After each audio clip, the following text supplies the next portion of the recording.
Sinasabing triangular ang island na to at sa kabilang side niya ay yung Sabitang Laya Island.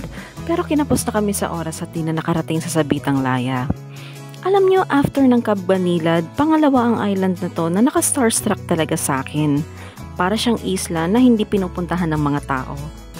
Then I've learned na karamihan ng mga Survivor International episodes ay ginawa pala dito sa Caramoan.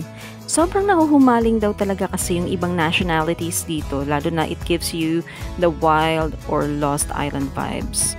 Ayon sa info, 13 seasons ng Survivor ang ginawa na dito, kabilang na ang 9 na bansa.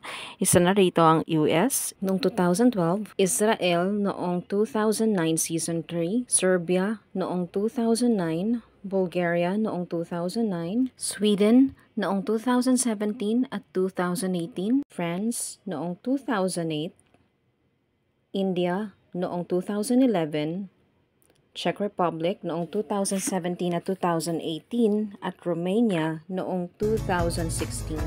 Hindi ako magtataka kung mas kilala sa tawag na Survivor Island ang lugar na to. Naging favorite spot kasi ng international franchise ng Survivor ang Bag-ing Island dito sa Caramoan. Sino ba naman kasi ang hindi mahuhumaling sa natatago at kakaiba nitong ganda? Sabi ng iba, ideal ang isla na to na gawing backdrop for picture taking at pwede ring hiding spot for skinny dipping. For me as a first timer sa isla na to, parang naku-curious din ako, ano kaya ang pakiramdam pag tumira ko dito ng 1 linggo? O 1 buwan din kaya? Gaya ng mga players ng Survivor, napaka-aliwalas kasi ng isla. Walang ingay, walang nagtitinda ng ibang mga bagay, wala ring crowd. Tanging malumanay na alon lang ng napakalinaw na tubig dagat.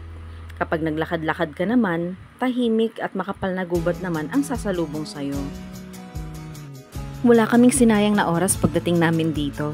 Sa pagpunta namin sa isla na to, para na rin kaming nakibahagi sa programa ng Survivor Caramoan. Hindi man bilang mga foreign participants sa larong Survivor, kundi bilang mga Pilipinong turista na nakikiisa sa pagmamalasakit ng isla na to.